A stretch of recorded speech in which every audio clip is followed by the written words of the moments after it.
The silence in the house was not peaceful, it was heavy. It was the kind of silence that pressed against your eardrums, demanding to be acknowledged. For Arthur, age 69, the silence was a relatively new roommate. For 40 years, this house, a sprawling mid-century modern estate nestled in the quiet hills of Oregon, had been filled with the sounds of life. The clinking of dinner plates, the laughter of his son Derek running down the hallway, and, most importantly, the humming of his wife Martha as she tended to her indoor garden. But Martha had been gone for 6 months now. The cancer had been aggressive, a thief in the night that stole his partner and left him with nothing but a house that felt too large and a heart that felt too empty. Arthur sat on the edge of his bed, his joints stiff from the damp morning air. He looked at the empty pillow beside him, still indented slightly where he had rested his hand during the night, instinctively reaching for a warmth that was no longer there. He was a man of structure, a retired architect who had spent his life calculating load, bearing walls, and stress fractures. He understood how things stood up, but lately he couldn't quite calculate how he was still standing. He stood up, his knees popping, and walked toward the window. The oak trees outside were shedding their leaves, a carpet of russet and gold covering the lawn he used to mow with such pride. Now, the grass was getting long. Derek had promised to mow it 2 weeks ago. "I'll get to it, Dad." "Relax," Derek had said, his eyes glued to his phone. Arthur sighed and turned away from the window. He needed water. His throat felt like sandpaper. He lived in the master suite on the ground floor, a design choice he had made 30 years ago, anticipating that one day stairs might become an enemy. Derek and his wife Jessica had moved into the upstairs guest wing 3 months ago. They had come under the guise of taking care of Dad. But Arthur wasn't senile. He saw the moving trucks. He saw the way Jessica measured the living room with her eyes, not looking at the family photos, but looking at the square footage. Arthur walked into his bathroom, the tiles cold under his bare feet. As he reached for the glass on the vanity, a sound drifted down from the ceiling. The old house had a quirk. When Arthur designed it, he had installed a specialized ventilation system to circulate air efficiently between the floors. It was an engineering marvel at the time, but it had an unintended side effect. The vent in the master bathroom acted as a direct acoustic link to the master guest room directly above it. "I can't take it anymore, Derek. It smells like old people down there."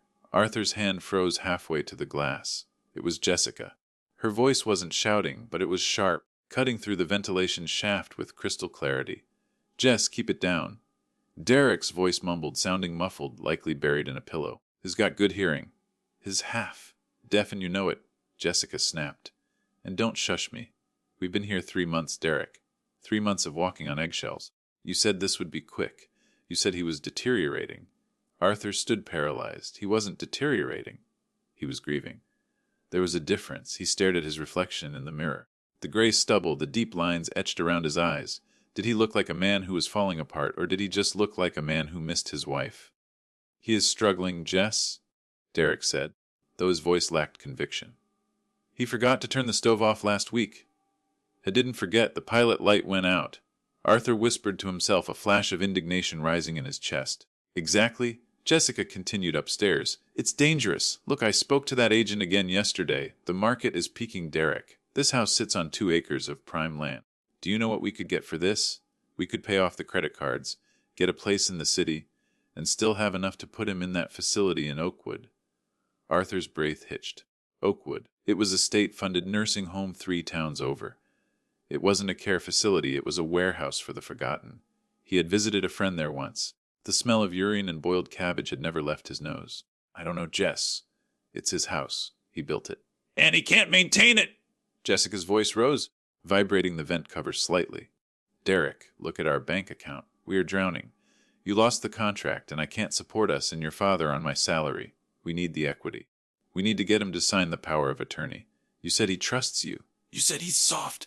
"He is." Derek sighed. "He's just sad. He'll do whatever I say if I frame it right. I'll tell him it's for tax purposes.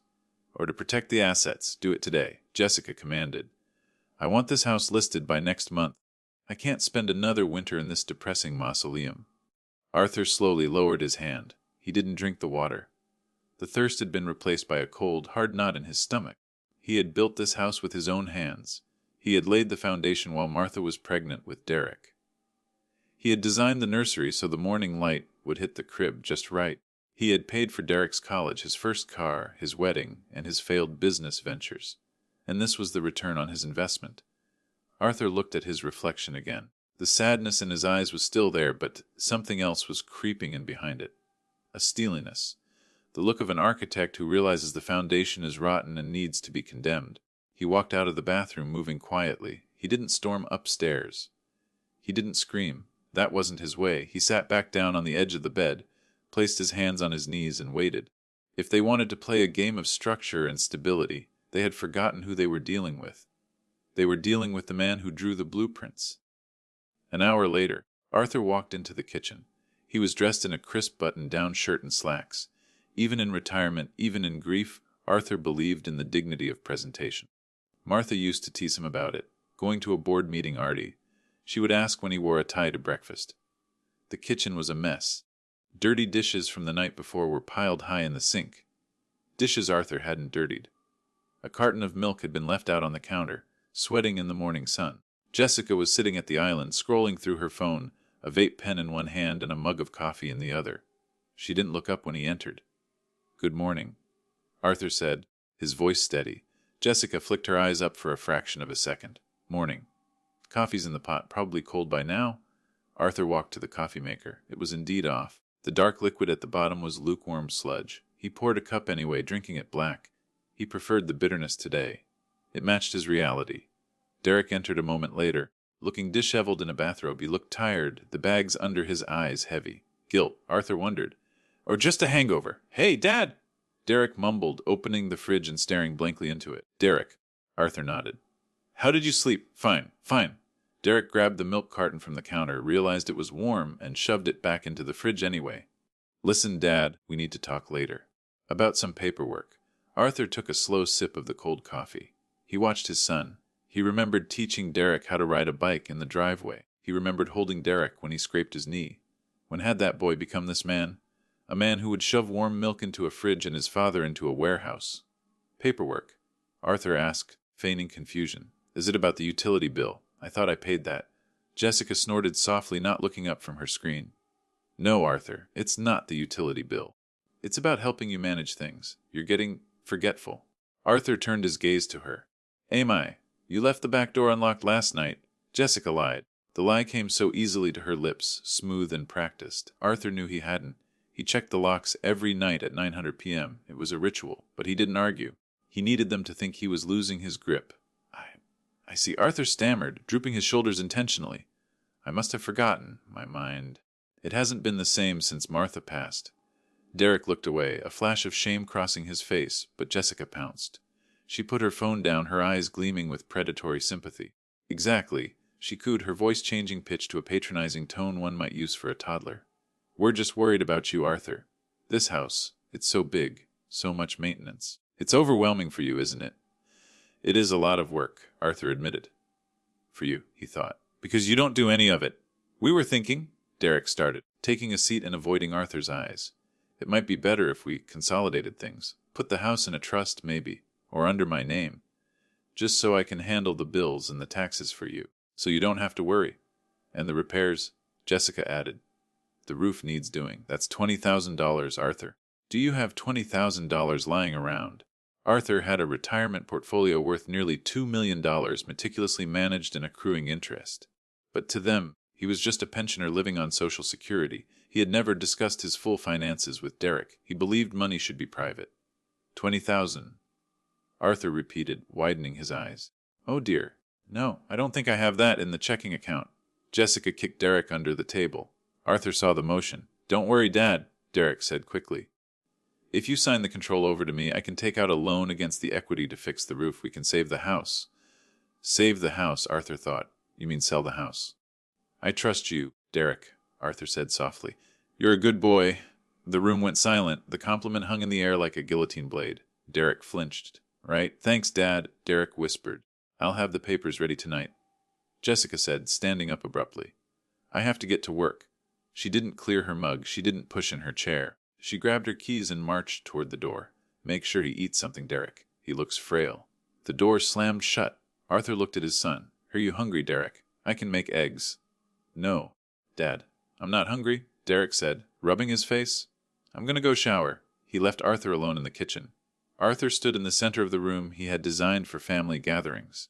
He looked at the high ceilings, the custom cabinetry, the sunlight streaming through the bay windows. He walked over to the wall near the pantry. There, penciled lightly on the paint, were the height marks of Derek growing up.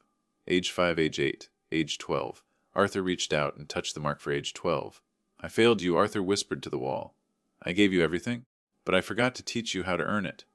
He went to the sink and began to wash Jessica's coffee mug. The water was hot, scalding his hands, but he didn't pull away. He needed to feel something other than the heartbreak. He scrubbed the rim of the mug until it squeaked. They wanted him to sign. They wanted him to be the confused, frail old man. Very well, Arthur thought, placing the clean mug in the rack with precise alignment. I will give them exactly what they want, until I give them what they deserve. By early afternoon, the house was empty again. Jessica was at work. She was a lifestyle consultant, a job Arthur still didn't quite understand, and Derek had gone out to meet investors, which usually meant drinking beer with his college buddies at the local pub. Arthur took this time to clean. He couldn't stand the mess. He vacuumed the living room, dusted the mantel, and polished the dining table. Physical labor had always been his therapy. It cleared his mind. He walked into the library, his favorite room. It was floor-to-ceiling books, architectural history, biographies, and Martha's extensive collection of botany encyclopedias. On the heavy mahogany desk sat a small velvet tray where Arthur kept his most prized possession. It wasn't expensive in terms of modern flashiness. It was a vintage Omega watch, given to him by Martha on the day he opened his own architecture firm 40 years ago. Engraved on the back were the words, "Time to build your dreams. Love, M." He wore it every Sunday and on special occasions. Today, he felt like wearing it. He needed Martha's strength. He reached for the tray. It was empty. Arthur blinked. He patted the surface of the desk. He checked the floor. Maybe he had knocked it over. He got down on his hands and knees, peering under the heavy furniture. Nothing. Panic, cold and sharp, spiked in his chest. He rushed to the kitchen. Maybe he left it there? No. The bathroom? No. He heard the front door open. It was barely 300 p.m. Mia, his granddaughter, usually didn't get home until 400. Mom. Dad. A voice called out. It was Mia. She was 16, with purple streaks in her hair and an attitude that terrified her parents, but she had always had a soft spot for Arthur. In here, Mia, Arthur called from the library, trying to keep his voice steady. Mia walked in, dropping her heavy backpack on the floor. Hey, Grandpa. You okay? You look pale. I can't find my watch. Mia, the Omega, the one Grandma gave me. Maya's face fell. The silver one. You never take that off the tray unless you're wearing it. I know. It's gone. Mia bit her lip, looking toward the hallway. Grandpa. Mom did a declutter sweep this morning before she left. She said the house was full of junk that needed to go to the charity shop or the trash. Arthur felt the blood drain from his face. Junk. She put a box in the garage, Mia said quickly. Come on. They hurried to the garage. It was cold and smelled of gasoline. Near the recycling bins sat a cardboard box labeled Donation Chiques. Arthur's hands trembled as he reached into the box. He pushed aside old magazines, a chipped vase, and there it was. But it wasn't whole. The watch lay at the bottom of the box, the crystal face shattered. It looked like it had been dropped, stepped on, and then carelessly tossed aside. The leather strap was torn. Arthur picked it up. The second hand was frozen. The heartbeat of the watch had stopped. Oh my God, Mia whispered, covering her mouth. Grandpa, I'm so sorry. She probably just tossed it in without looking. Thus she looked, Arthur said. His voice was terrifyingly calm. She knows exactly what this watch is. She asked me to sell it last month to pay for her car repairs. I said no. He ran his thumb over the shattered glass. He didn't cry. The tears he had shed for Martha were born of love. This emotion was different, this cold. This was structural failure. She broke it because I said no. Arthur realized it was a power move, a petty, vindictive act to show him that his possessions, his memories, and his authority meant nothing in this house anymore. I'm going to text her, Mia said, pulling out her phone, her thumbs flying furiously. I'm going to scream at her. No, Arthur said firmly. He reached out and gently lowered Mia's phone. But Grandpa, she broke Grandma's watch! I know, Mia! I know. Arthur placed the broken watch into his pocket, close to his heart. If you scream, she will just make excuses. She will say it was an accident. She will say I shouldn't have left it out. She will turn it around on me. So what do we do? Mia asked, tears in her eyes. We can't just let them treat you like this. Arthur looked at his granddaughter. She was the only structural integrity left in this family, the only load-bearing pillar that wasn't rotten. We aren't going to do anything, Mia, Arthur said. I am going to handle it. How? Arthur straightened his back. The stoop of the grieving widower vanished. He looked at the garage. The tools hanging on the wall. The order, the precision.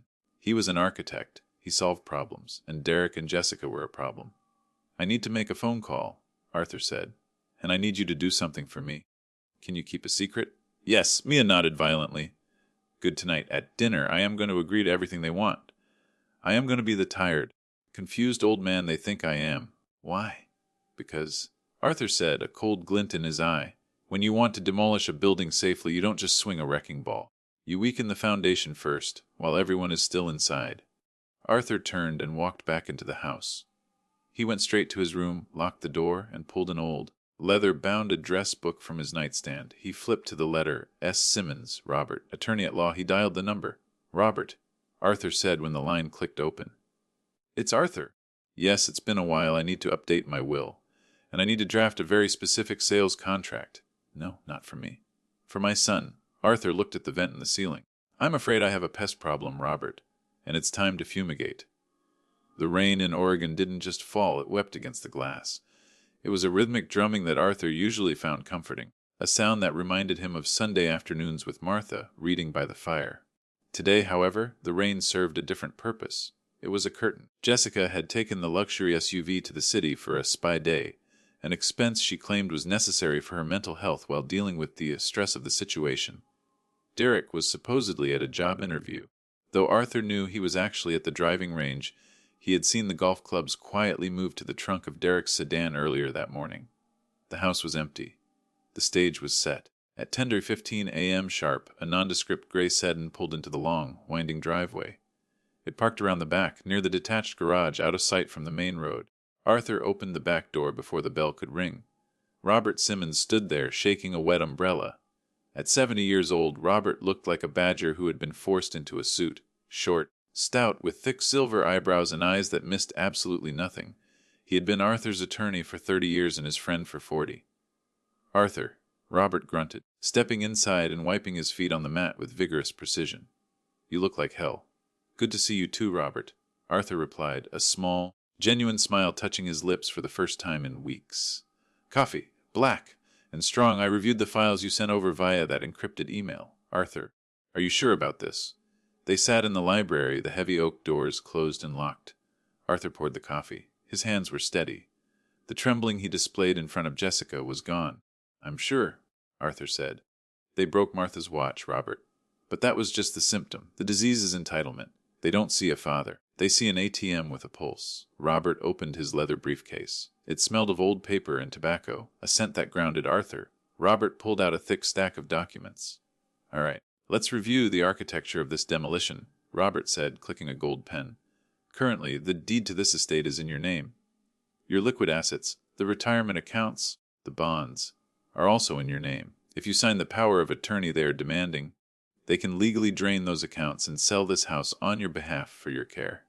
They want to put me in Oakwood, Arthur said softly. Robert grimaced. Oakwood is where people go to die quickly. We aren't letting that happen. Robert spread 3 distinct documents on the desk. Document A, Robert pointed. This is the Martha and Arthur Heritage Trust. We created this 20 minutes ago, effectively. I am the trustee. You are the primary beneficiary. Mia is the secondary beneficiary. Arthur nodded. And the assets? That's document B, Robert continued. This is a quitclaim deed. You are selling this house and the 2 acres of land to the trust for the sum of $10.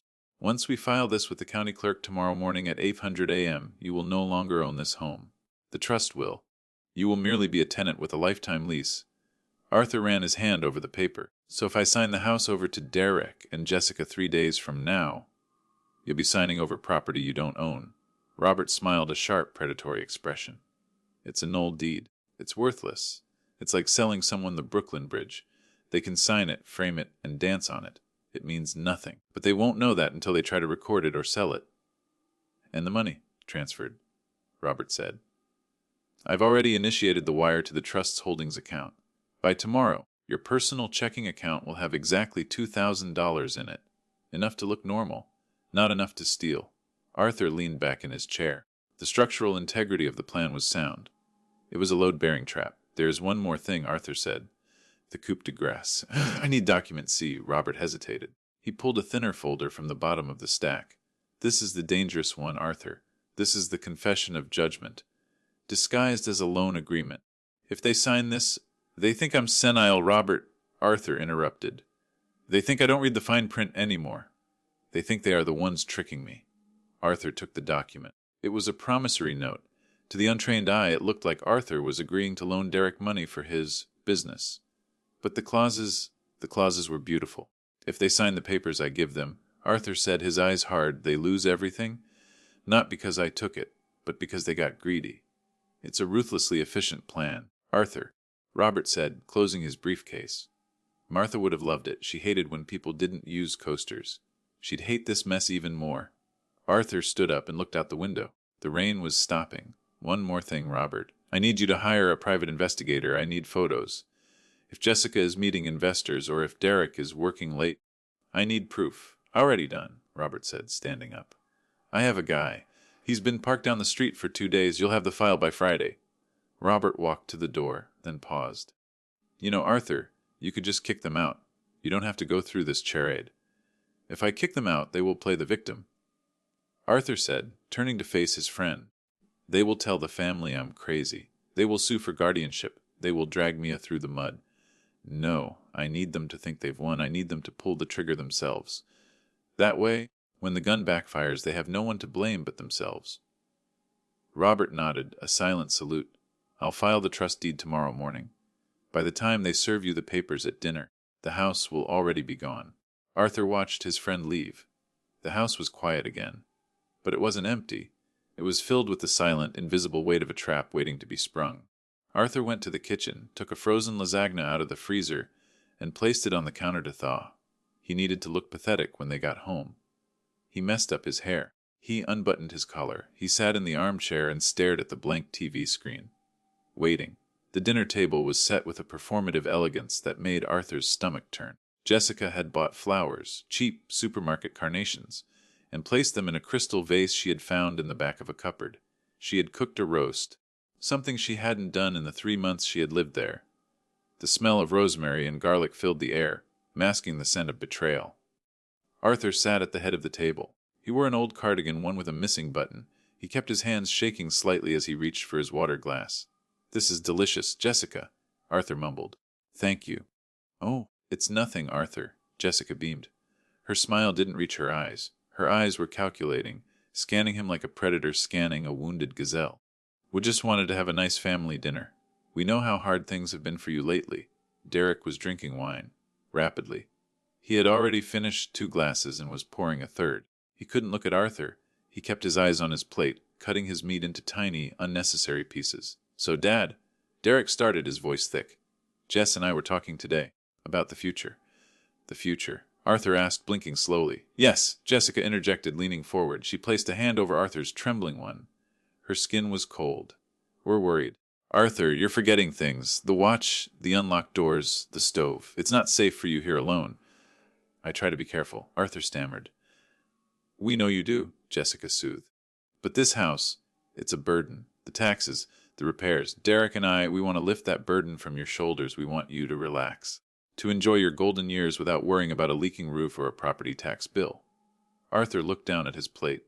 What are you suggesting? Jessica signaled Derek. Derek reached under his chair and pulled out a sleek black folder. He placed it on the table, pushing aside the gravy boat. We had a lawyer draw this up, Dad, Derek said, reciting a script. It's a standard asset protection plan.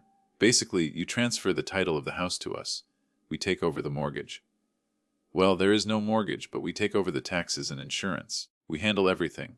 And in exchange, Jessica added, her voice sugary sweet, we use the equity to pay for the absolute best care for you. There's a community called Oakwood. It's lovely. Arthur, they have gardens. They have bingo nights. They have full-time medical staff. Arthur looked at the folder. The generous offer? You want me to leave my home? Arthur whispered. It's not leaving, it's upgrading, Jessica said. You'll have your own room, and we'll visit, often. A liar, Arthur thought. Once I sign, I'll never see you again. I don't know, Arthur said, pushing his plate away. This house, I built it. Martha is everywhere here. Martha would want you to be safe, Jessica said. Using his dead wife's name was a tactical error. Arthur felt a flare of rage so hot it almost broke his fat head. but he clamped it down. He channeled the rage into fear. I suppose, Arthur quavered. I suppose she would. It's for the best, Dad, Derek said, finally looking up. His eyes were wet. Whether it was the wine or the guilt, Arthur didn't care. Just sign the papers. We'll take care of everything. You trust me, don't you? Arthur looked at his son. He saw the weak chin, the shifting eyes. I trust you, Derek. Arthur lied.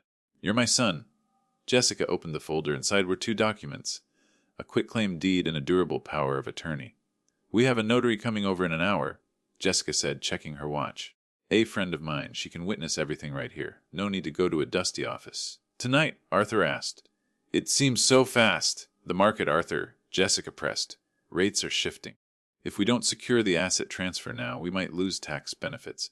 We're doing this to save your money. Arthur reached out and touched the paper. Can I read it first? Jessica hesitated, then forced a smile. Of course, but it's all legal jargon, Latin, and nonsense. The gist is exactly what we said. We take the burden. You get the care. Arthur put on his reading glasses. He pretended to struggle with the words, moving his lips as he read. It says here, unrestricted right to sell. Arthur mumbled. Standard language. Jessica waved a hand. Just so we can move assets if, God forbid, you needed emergency surgery or something? Arthur closed the folder. Okay, he said softly. Okay, if you say it's best. Jessica let out a breath she had been holding. She looked at Derek and grinned. It was a grin of pure, unadulterated greed. They had won. The old man was folding. Oh, Dad! You won't regret this, Derek said, reaching for the wine bottle again. I'm sure I won't, Arthur said. I'll go call the notary, Jessica said, practically jumping out of her chair. She's just down the street. As she left the room, Arthur looked at Maya. She had been silent the entire meal, pushing peas around her plate. She looked sick. She knew what was happening. She looked at Arthur with wide, terrified eyes. Arthur gave her a microscopic wink. Mia froze. She blinked. Arthur tapped his nose with his index finger, a signal he used to give her when they played hide and seek years ago. It meant, I have a secret spot. Stay quiet. Maya took a deep breath and went back to eating her peas. She understood. The game was afoot. The notary was a woman named Brenda, a friend of Jessica's from her yoga studio. She smelled of patchouli and looked bored. She spread her seal and logbook on the coffee table in the living room. The atmosphere was electric. Jessica was vibrating with energy, pacing behind the sofa. Derek was seated, sweating, his leg bouncing up and down. Arthur sat in his favorite leather armchair, the one Jessica had already promised to sell on Facebook Marketplace next week. All right, Arthur, Brenda said, popping her gum. I need you to sign here, and initial here. This transfers the deed, and this one gives Derek and Jessica power of attorney over your finances. Arthur took the pen. It was a heavy, expensive ballpoint Jessica had handed him. He hovered the tip over the deed. Is this the only copy? Arthur asked. Yes, we just need the one originals to file, Jessica said. Just sign it, Arthur. Arthur's hand shook. He made a mark that looked like a squiggle, then stopped. My hand, Arthur apologized. It's cramping. I need a glass of water, and maybe my other glasses. I'll get them, Derek said, jumping up. No, I can get them, Arthur said, struggling to rise. I have them in my study. I'll just be a moment. Hurry up, Arthur. Jessica snapped, then caught herself. Take your time, but Brenda charges by the hour. Arthur shuffled into the library. He closed the door, leaving it ajar just a crack. He moved with lightning speed. He went to his desk drawer. He pulled out a document that looked identical to the power of attorney they had given him. Same font, same header. But this one was different. This was the document Robert had drafted. It wasn't a power of attorney. It was a revocation of future interests and release of liability. By signing this, Derek and Jessica would be acknowledging that they had received their inheritance in full, which was legally defined in the fine print as $0, and waived all future claims to the estate. And for the deed, Arthur didn't switch the deed. He wanted them to have that one. He wanted them to file the quitclaim deed, because, as Robert had said, he had already sold the house to the trust at 9:00 a.m. that morning. When they filed their deed tomorrow, it would trigger a fraud alert at the county clerk's office because they were trying to transfer a title that didn't exist. Arthur took a deep breath. He picked up his reading glasses. He grabbed the release document he had swapped for the power of attorney. He walked back into the living room. Found them? Arthur said. He sat back down. He placed the swapped document on the table. Jessica didn't notice. She was too busy texting. Derek was staring at the floor. Okay, Arthur said. Let's do this. He signed the deed first. Arthur J. Sterling. Jessica let out a small squeal. Yes! And the financial papers? Brenda pointed. Arthur signed the swap document, the one that stripped them of everything while they thought they were taking everything. Don't, Arthur said, putting the pen down. Brenda stamped them. Clump, clump. Clump, clump. The sound of the seal hitting the paper echoed like a gavel. Congratulations, Jessica said, snatching the papers up immediately. She didn't hug him. She didn't thank him. She held the papers like a trophy. We'll file these tomorrow first thing. What happens now? Arthur asked, looking small and defeated. Well, Jessica said, her tone changing instantly. The sweetness was gone. It was replaced by a cold, bureaucratic efficiency. We'll start packing your things this weekend. I've already called Oakwood. They have a bed opening up on Monday. Monday, Arthur gasped. Oh. But that's 3 days away. Best to rip the Band-Aid off, Derek mumbled. It's for the best, Dad. I see, Arthur said. He stood up, steadying himself on the arm of the chair. I think I'll go to bed now. I'm very tired. You do that, Jessica said, already flipping through the deed, admiring her new property. Sleep tight, Arthur. Arthur walked down the hallway to his master's suite. He closed the door. He locked it. He walked to the window and looked out at his garden. The moonlight illuminated the oak trees. He pulled his phone from his pocket. He had a text from Robert. Robert, trust deed recorded electronically. Timestamp 4:55 p.m. The house is locked down. You are safe. Arthur typed a reply. Arthur, they signed the decoy. The trap is sprung. Let the eviction begin.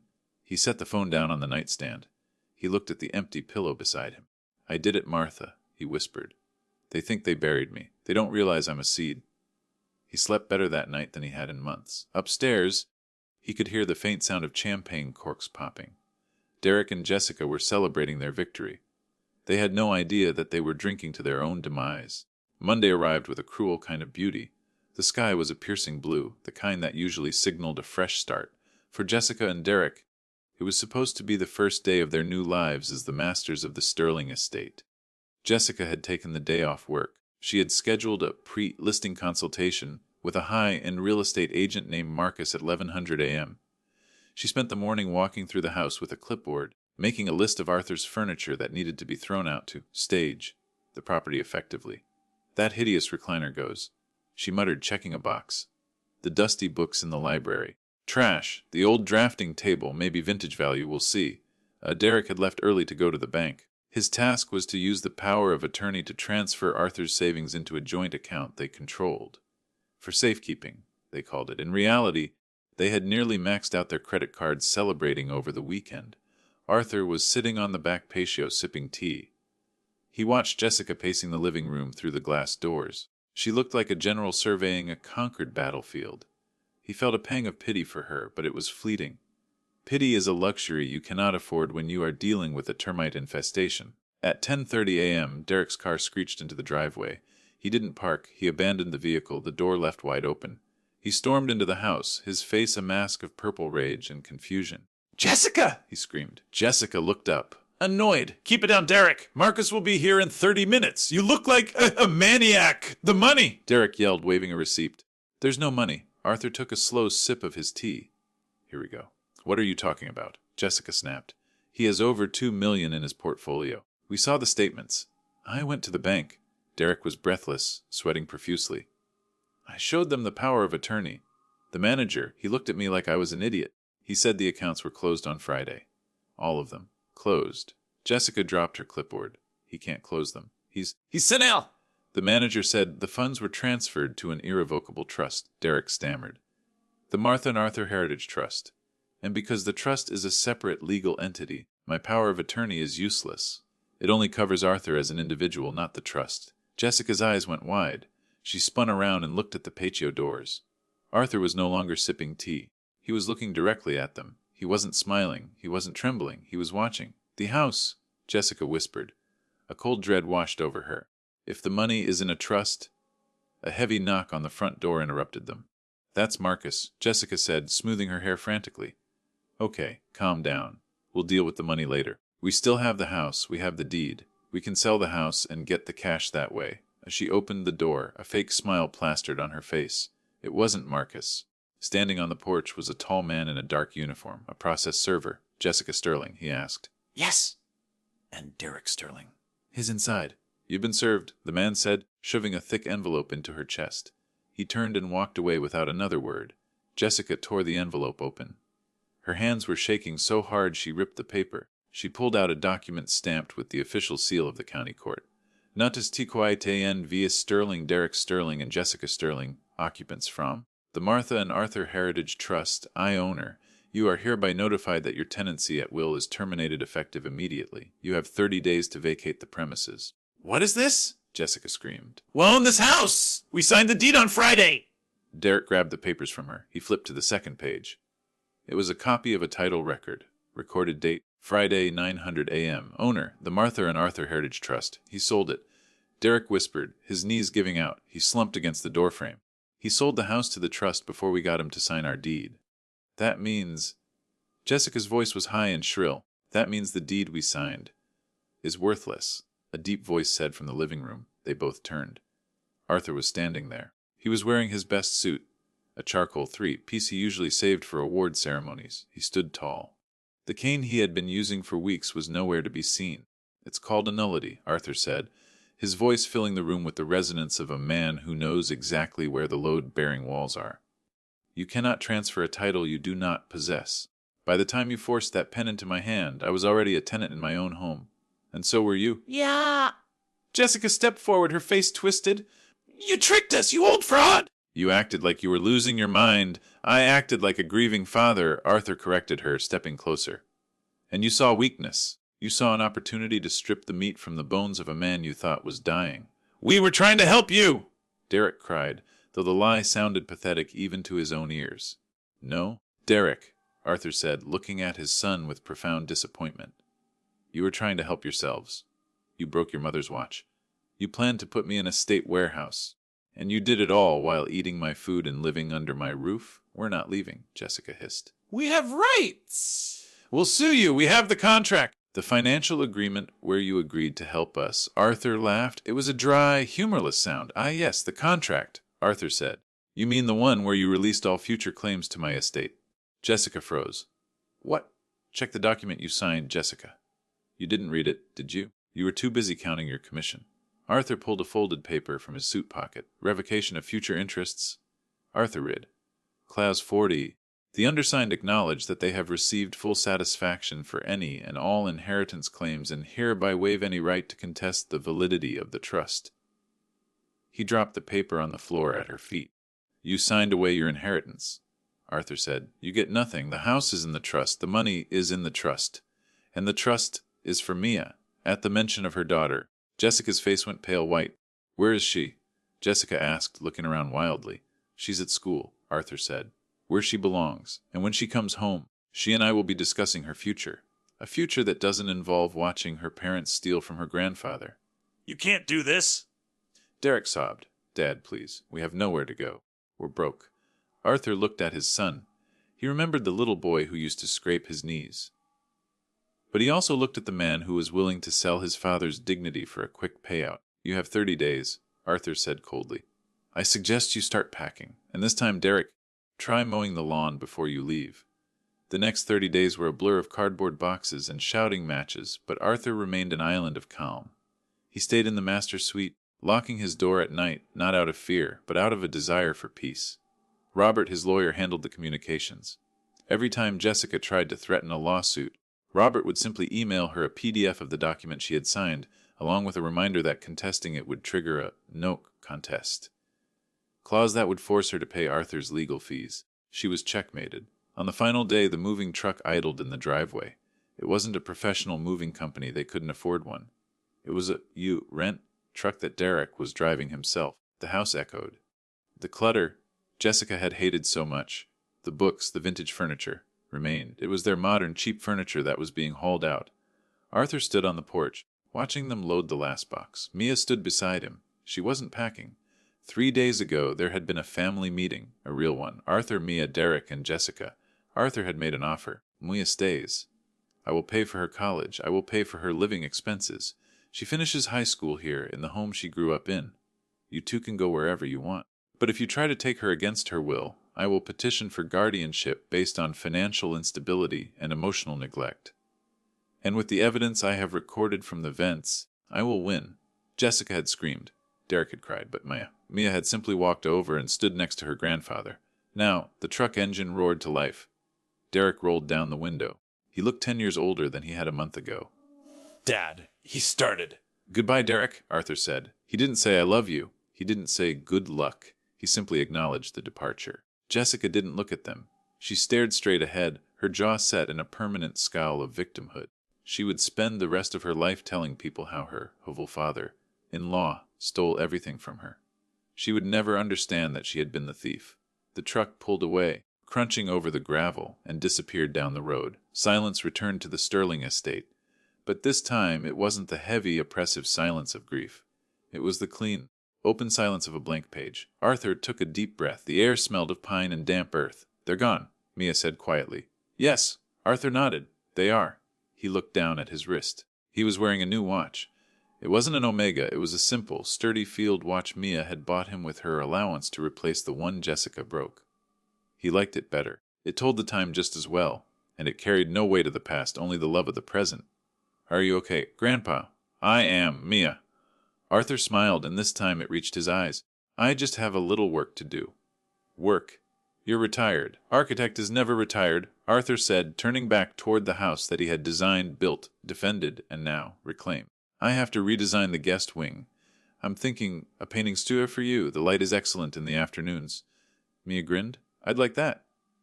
They walked back inside together, closing the heavy oak door behind them. The lock clicked shut, a sound of security, of finality, and of a home that was finally, truly theirs again. Arthur had lost his wife, and in a way, he had lost his son. But as he looked at his granddaughter, he realized he hadn't lost his legacy. He had just pruned the dead branches so the healthy ones could grow. Mleso. Wow. Talk about a masterclass in patience. Arthur didn't scream, he didn't fight, and he didn't lower himself to their level. He simply let them dig their own hole, and then he handed them the shovel. Let's break down the psychology here. Jessica and Derek suffered from what we call anticipatory entitlement. They believed the house was already theirs simply because Arthur was old. They dehumanized him, treating him like an obstacle to their inheritance rather than a person. This is a classic narcissist trait, valuing people only for their utility. But Arthur, he represents the archetype of the silent architect. He understood that the most powerful move isn't the loudest one. By playing into their bias, letting them believe he was weak and senile, he lowered their defenses. They got sloppy. They didn't read the contracts because they thought they were smarter than him. The moral of the story: never mistake silence for weakness. The people who talk the least are often observing the most. And more importantly, inheritance is a gift, not a right. If you treat your elders like a paycheck, don't be surprised when the bank closes the account. Question for the comments: Arthur gave Mia a home and cut his own son off completely. Do you think he was too harsh on Derek? Or did Derek get exactly what he deserved? Let me know in the comments below.